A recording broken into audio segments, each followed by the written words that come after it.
yang sedikit tidak berdaya ya, atau mengeluhkan ormas-ormas organisasi kemasyarakatan yang mengganggu dalam tanda petik investasi di Jawa Barat. Beberapa ormas ini mengedepankan premanisme sehingga mengganggu iklim investasi di Jawa Barat. Adapun pola-pola premanisme yang dilakukan oleh ormas-ormas kemasyarakatan di Jawa Barat itu diantaranya adalah dalam rekrutmen karyawan, yang rata-rata rekrutmen karyawan itu harus melalui organisasi kemasyarakatan. Calon karyawannya itu diminta bayaran, diminta setoran. Yang saya dengar ketika mewawancarai kawasan industri yang ada di Ranca Ekek, itu kisaran antara 6 sampai 12 juta untuk masuk menjadi diterima sekedar karyawan uji coba berlanjut sekitar 3 sampai 6 bulan. Assalamualaikum warahmatullahi wabarakatuh. Sampurasun warga Jawa Barat dimanapun Anda berada, sahabat Indonesia dari Sabang sampai Merauke. Kembali live TikTok Nandang Nendang hadir bersama Anda di tanggal 13 Februari tahun 2025. Kita bangga sekali lagi menjadi warga Indonesia. Kita bangga menjadi Muslim, dan kita bangga menjadi Sunda dan warga Jawa Barat. Sahabat dan warga Jawa Barat dimanapun Anda berada,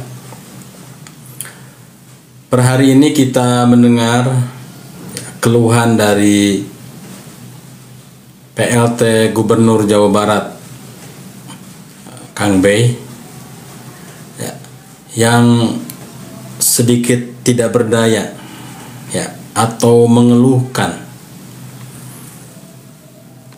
ormas-ormas organisasi kemasyarakatan yang mengganggu dalam tanda petik investasi di Jawa Barat.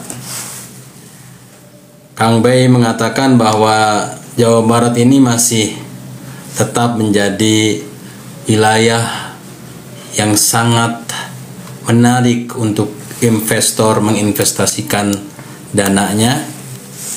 Di antaranya adalah investasi mobil Cina, mobil listrik BYD di Subang dengan nilai investasi pabrik kurang lebih 26 triliun. Dan total investasi di Jawa Barat 2024 itu kurang lebih 251 triliun. Nah, yang menjadi permasalahan, kata Kang Bey ini, bukan kata saya, beberapa ormas ini mengedepankan premanisme sehingga mengganggu iklim investasi di Jawa Barat. Dan keluhan ini berbasis kepada keluhan para pengusaha investor di Jawa Barat, terdiri dari industri, pabrik-pabrik, serta investasi-investasi di berbagai bidang, terutama di komplek atau lingkungan investasi berjangka seperti di Ranca Ekek, Kabupaten Bandung, di Karawang, Kabupaten Bekasi, di Kota Bekasi, di Subang, di Kabupaten Bogor, Cimahi juga ada, Kota Bandung juga ada, di Subang ada, di Sumedang juga ada. Pokoknya di berbagai wilayah, keluhan dari Kang Bey itu adalah premanisme dalam tanda petik yang dilakukan oleh ormas kemasyarakatan terhadap para investor.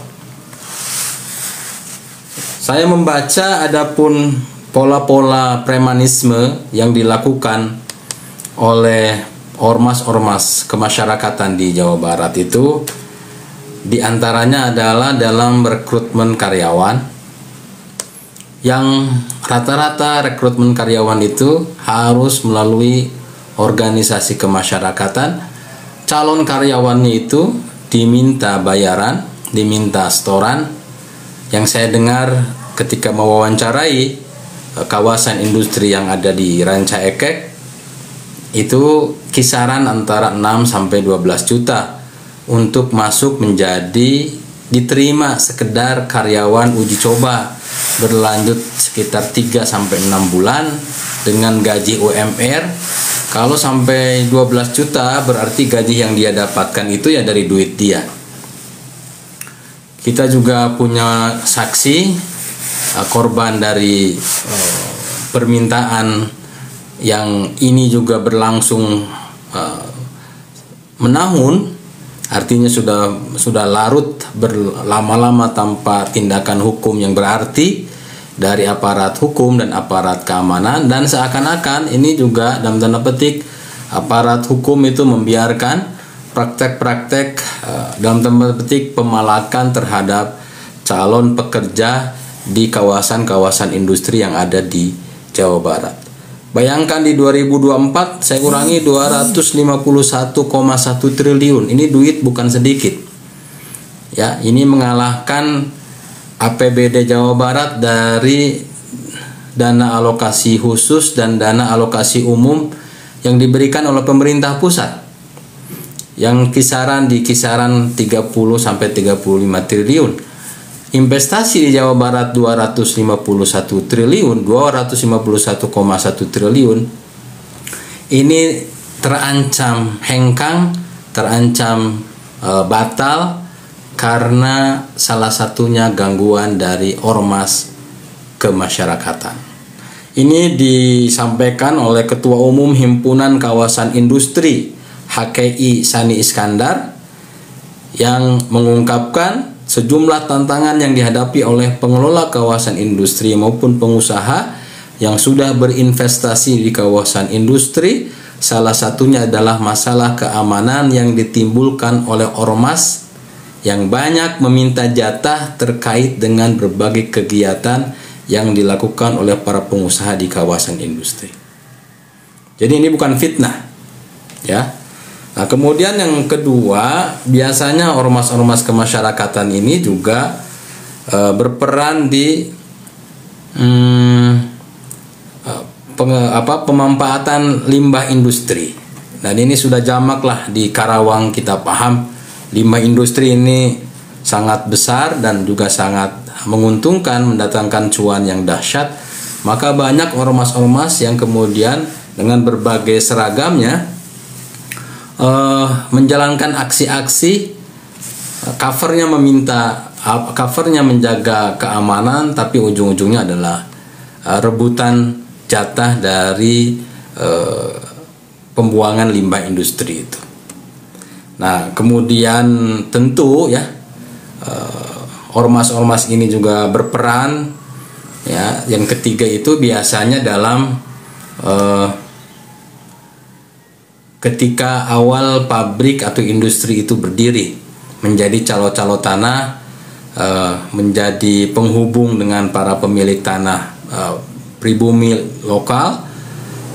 Beberapa mungkin ada yang berpihak kepada pemilik tanah, beberapa ada yang berpihak kepada pengembang atau penguasa atau yang pemilik investasi, dan ujung-ujungnya yang dikatakan oleh Kang Bey tadi, Bey Mahmudin tadi, PLT Gubernur Jawa Barat, itu terjadilah aksi-aksi premanisme yang jelas tidak dalam tanda petik tidak beradab dan mempermalukan area Jawa Barat. Sahabat yang berbahagia, sayangnya Kang Bey ini ya, tidak terus terang. Sebenarnya kan sebagai PLT Gubernur, dia punya pasukan lengkap, punya otorita, punya landasan hukum. Karena landasan hukum semua ormas keormasan itu diatur dalam Undang-Undang Dasar, ya, diatur dalam Undang-Undang Dasar Republik Indonesia, juga tunduk kepada peraturan menteri dan peraturan gubernur atau peraturan bupati. Jadi kalau ada penguasa yang dalam tanda petik ketakutan menghadapi ormas, ini kita mempertanyakan tentang keberpihakannya kepada rakyat, ya, yang otomatis juga keberpihakan di antara rakyat itu adalah investor. Jadi seharusnya sebagai regulator dan juga pemilik keputusan mutlak di provinsi ataupun di Jawa Barat ataupun di kabupaten kota, seharusnya seorang PLT gubernur juga dengan wewenang yang sama dengan gubernur hasil pilihan rakyat itu juga harusnya memiliki keberanian untuk menindak.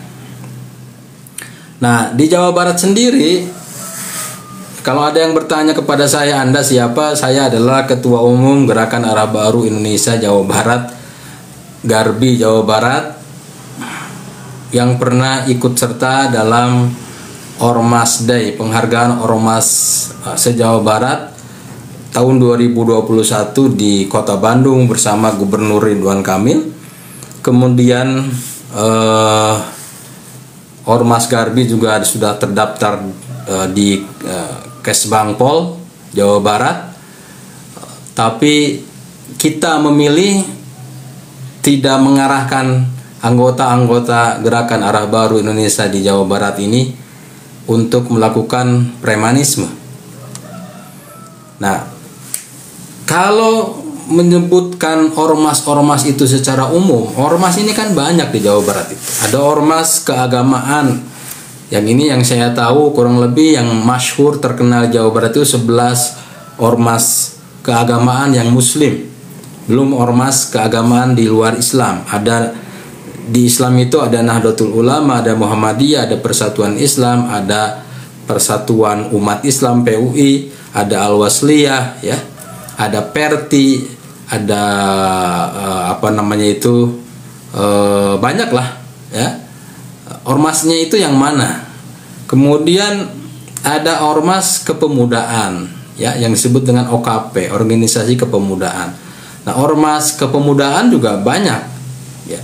Ada GP Ansor, kemudian Pemuda Pancasila, dan lain sebagainya.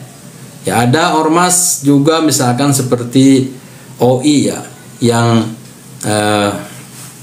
pendukung Iwan Fals, kemudian juga ormas-ormas yang lain, ya, yang sempat mungkin viral adalah GMBI, kemudian kemarin ormas yang rame, ya. Nah, itu mungkin juga ormas yang mana. Jadi Pak Gubernur ini, PLT Gubernur ini tidak terus terang siapa sih sebenarnya ormas yang mengganggu investasi di Jawa Barat itu.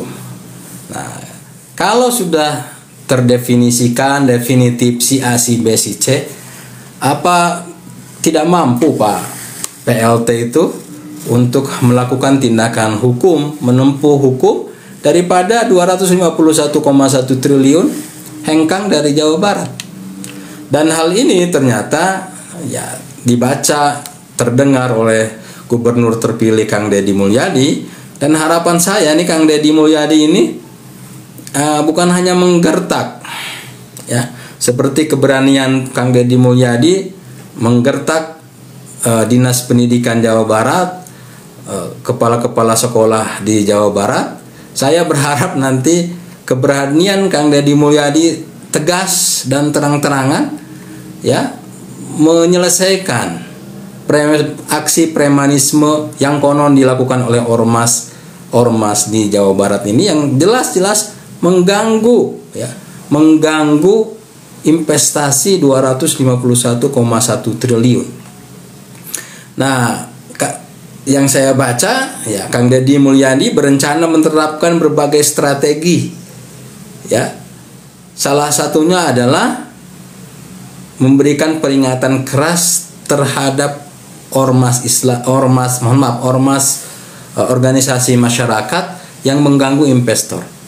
Ya, saya pikir jangan peringatan keras. Kalau itu sudah mengarah kepada premanisme, kepada dalam tanda petik ya pengambilan uang untuk masuk menjadi karyawan, kan beginilah ya. Sekarang ke dunia pendidikan sudah jalan nih. Nah, kita tunggu nanti ke ormas-ormas apa gebrakan dari Kang Deddy Mulyadi setelah tanggal 20 Februari dilantik nanti. Apa tindakannya kepada oknum ormas yang mengganggu investor atau pengusaha? Kalau perlu juga dibuka siapa ormas itu. Ya, siapa ormas itu sehingga masyarakat menjadi tahu bahwa, terutama masyarakat kalangan bawah, bahwa ormas-ormas yang mungkin dalam tanda petik gagah-gagahan ya, kemudian selalu show of force ya, menampakkan kegagahan karena berseragam, karena bertopi, berpeci ya, ya dengan berbagai atributnya yang melebihi Angkatan Tentara Republik Indonesia misalkan, ya itu ditindak saja ya, karena siapapun ya, aktivitas ormas nakal yang menghambat investasi itu justru itulah yang kemudian menghambat kemajuan Jawa Barat menjadi provinsi juara dan istimewa. Dan dalam bab ini Kesbangpol setahu saya sudah berupaya, dan di 2024 kemarin di bulan Juli itu sudah mengadakan Jambore Ormas se-Jawa Barat, cuman yang diundang 150 ormas. Ya, di Lembang. Di Jawa Barat itu ada sekitar 1.600 lebih ormas di Jawa Barat. 1.600 lebih ini setengahnya aktif, setengahnya non aktif.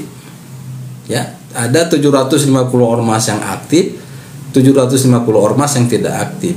Nah, pertanyaan saya, apa pembinaan yang dilakukan oleh Kesbangpol, yang dilakukan oleh pihak Provinsi Jawa Barat sebelum ini? Dan apa yang dilakukan oleh Kang Deddy Mulyadi nanti ketika sudah dilantik terhadap keberadaan ormas-ormas di Jawa Barat ini yang resmi, yang terdaftar di Kesbangpol? Apakah ada pembinaan yang disebut dengan kolaborasi mutualisme, simbiosis mutualisme, saling menguntungkan?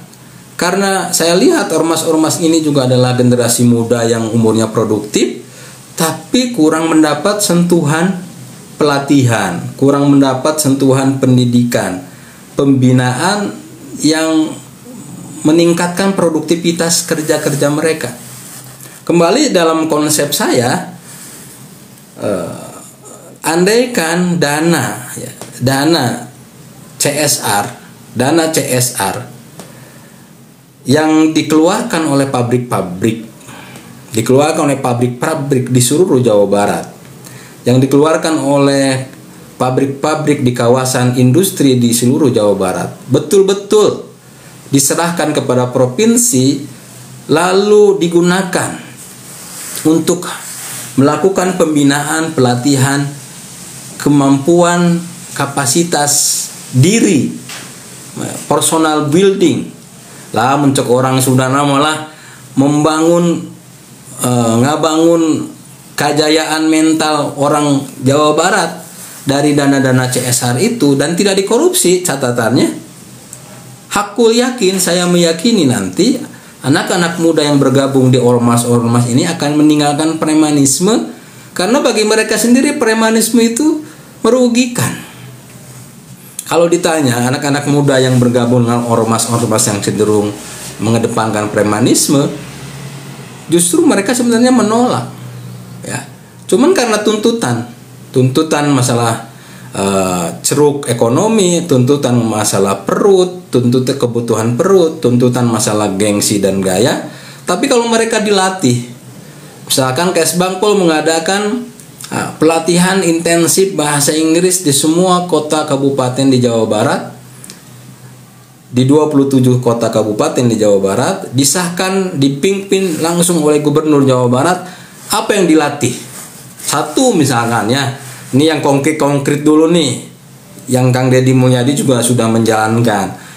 Misalnya satu, bagaimana mendapatkan gajian dari media sosial YouTube, TikTok, kemudian Facebook.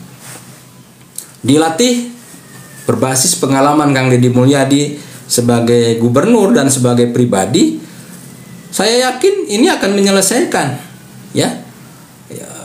masalah ekonomi anak muda di Jawa Barat, sehingga mereka tidak mau gabung ke ormas-ormas tadi atau mau bergabung dengan ormas tadi, dan ormas tadi akan memiliki tugas merekrut anak-anak muda se-Jawa Barat yang kemudian dilatih hal yang sama.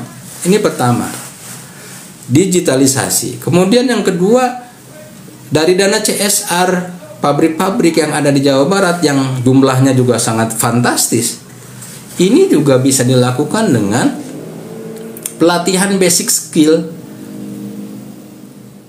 menjadi penyedia produk bagi pabrik-pabrik yang ada. Misalkan pabrik motor terbesar adanya di Karawang,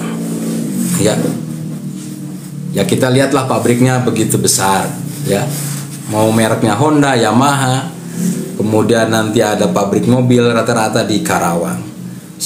Dalam benang saya, untuk beberapa spare part yang tidak memerlukan skill khusus, boleh jadi dari dana CSR itu atau pabrik itu diminta oleh gubernur, diminta oleh Kesbangpol, diminta oleh pemerintah Jawa Barat untuk memberikan pelatihan kepada ormas-ormas yang ada di Jawa Barat. Pelatihan apa? Membuat onderdil. Dan dana CSR, dari dana CSR mereka, kemudian dari dana CSR itu dibuat pabrik-pabrik kecil di semua kota kabupaten, lalu kemudian dibeli oleh pabrik-pabrik tersebut. Dan hakul yakin ini menurut saya akan membuat munculnya orang-orang kaya baru dari ormas-ormas kepemudaan, ormas-ormas masyarakat yang dibina oleh pemerintah provinsi. Nah, yang selama ini berjalan kan ormas-ormas itu menunggu bantuan, menunggu kiriman dana dari provinsi, dari kabupaten, dan itu pun tidak seberapa, ya. Untuk, ya saya tahu lah Kesbangpol juga berapa sih budget anggaran yang disiapkan untuk sebuah lembaga yang namanya Kesbangpol. Hampir mungkin tidak ada. Tapi kalau kaitan dengan pejabatnya tidak korupsi dan jujur betul-betul menyiapkan, dengan powernya, masa ke dinas pendidikan, ke sekolah-sekolah swasta bisa menekan? Bisa tidak sekarang ke pabrik-pabrik untuk mengeluarkan CSR-nya, diberikan kepada ormas-ormas, dipilih anak-anak muda yang cerdas-cerdas, yang pintar-pintar, yang kreatif-kreatif. Hakul yakin menurut saya ini akan bisa. Ini yang kedua. Nah, yang ketiga, ya boleh jadi nanti Kang Deddy Mulyadi ini jangan hanya menegur keras juga, dan jangan hanya menghukum mereka juga, tetapi juga adalah anak-anak muda ini dilatih untuk kreatif membuat berbagai produk yang dikonsumsi oleh rakyat Jawa Barat, yang diperlukan oleh semua rakyat Jawa Barat. Kita ini 50 juta loh. 50 juta ini sama dengan negara di luar negeri, ya, sama dengan satu negara. Wilayah Jawa Barat itu sangat luas, jutaan kilometer, ya, jutaan hektar. Bagaimana caranya? Nah, ini tugas Kesbangpol, tugas Gubernur Jawa Barat, dan tugas para bupati wali kota terpilih untuk memang menyiapkan mereka itu, terlepas dari warna partai, terlepas dari kepentingan warna agama, terlepas dari ras, ya, agama, sara lah. Kita latih anak-anak itu untuk menjadi penyedia produk bagi seluruh rakyat Jawa Barat, ya. Ini dalam wacana yang saya pikirkan, ya. Kalau ini terjadi, saya meyakini Jawa Barat akan menjadi wilayah orang tidak akan lagi menebang pohon, tidak akan lagi merusak gunung, tidak akan lagi merusak lautan, karena perutnya sudah dikenyangkan, otaknya sudah dibuat pintar, visi misinya pribadinya sudah diarahkan. Siapa yang punya pahala, siapa yang punya nama, Ya tentu pemerintah Provinsi Jawa Barat melalui Kesbangpol yang sukses mengatur dan mengarahkan ormas-ormas se-Jawa Barat. Ya kan? Ya, pada kenyataannya ya kalau kita berbicara teori, ya, ormas ini kan sebenarnya di Undang-Undang Dasar itu seharusnya menjadi mitra pemerintah dalam berbagai agenda pengentasan kemiskinan, agenda pemberdayaan masyarakat, agenda berbagai agenda menjaga rakyat Indonesia dari separatisme, terorisme, radikalisme. Ya jangan dipakai pas hanya perlu yang pas rame-rame untuk menyerang si A, itu kan hanya kepentingan sesaat saja. Tapi kalau digunakan, betul-betul digunakan untuk kepentingan publik, rakyat secara umum, saya yakin ormas ini juga bisa diberdayakan. Nah permasalahannya, mau tidak para gubernur, para wali kota, bupati menjalankan hal itu, ide-ide yang tadi disampaikan. Karena setahu saya nih, saya sebagai ketua Gerakan Arah Baru Indonesia Provinsi Jawa Barat, sampai hari ini tidak ada yang namanya pembinaan secara simultan, berkelanjutan, dan efektif, efisien. Nah, sahabat yang berbahagia, kalau melihat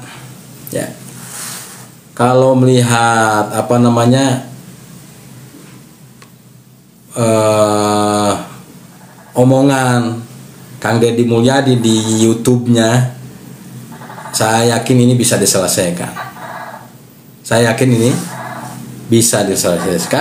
Karena basic undang-undangnya ada, yaitu pasal 1 angka 1 Undang-Undang 17 tahun 2013, ada peraturan pemerintahnya nomor 2 tahun 2017, dan ini tinggal menjalankannya.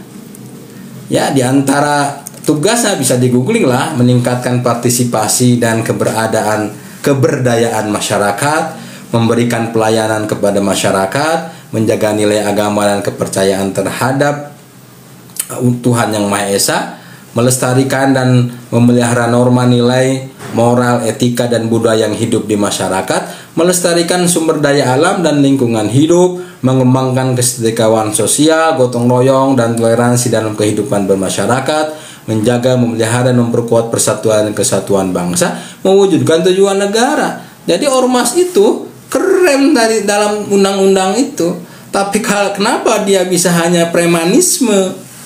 Nah ini yang harus dipertanyakan kepada Kesbangpol, kepada PLT Gubernur Jawa Barat yang cukup lama juga menjadi PLT, naon wae gawe atuh ya. Nah mudah-mudahan nanti ya, karena mau diganti dengan Kang Deddy Mulyadi, apa yang dipesankan oleh undang-undang itu jelas undang-undangnya, jelas perpunya. Ya tinggal dibuatkan pergubnya, tinggal dibuatkan rencana aksi di lapangan. Ya, apa yang susah? Pabrik di Jawa Barat dengan investasi 251 triliun itu sangat besar. Nilai CSR-nya kalau dapat 2 triliun sajalah dari semua pabrik di Jawa Barat, khusus untuk pembinaan kader-kader muda, ormas-ormas se-Jawa Barat, dengan model-model yang tadi saya sampaikan, Jawa Barat akan istimewa dan Jawa Barat akan menjadi juara di seluruh Indonesia. Mohon dan semoga apa yang saya sampaikan ini sampai kepada Pak Gubernur terpilih.